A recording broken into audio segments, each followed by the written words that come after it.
Çiçək tozu 1 çay qaşığı,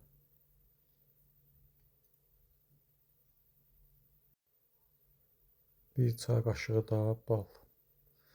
Yulafın üzərinə əlavə edirik. Herkules də deyirlər buna. Və bunu qarışdırıb bismillah yeyirik. Buna müdaxilə eləmək olmaz.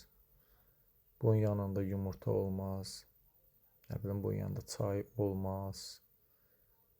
Olmaz. Bunu yediksə heç olmasa bir saat, yarım 2 saat.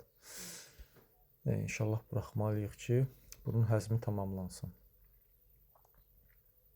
Bundan 15-20 dəqiqə 1-2 stəkan su da içə bilərsiniz. İtburnu qaragilə dəmləməsi içə bilərsiniz. Amma bununla bərabər olmaz qəti surətdə. Çalışın düzgün qidalanmaya diqqət edin. Sağlam qidalanın. Qidaların arasında olan vaxt, məsafəyə diqqət edin. Hər zaman. Gündən olur ki, mən məsələn üçün qoz fındıq yeyə bilmirəm, vaxt çatmır. Bax belə. Allah bütün xəstələrə şəfa versin, yardım eləsin. Bir də bir şey yadımdan çıxıb. Bir bu qədər də yağ.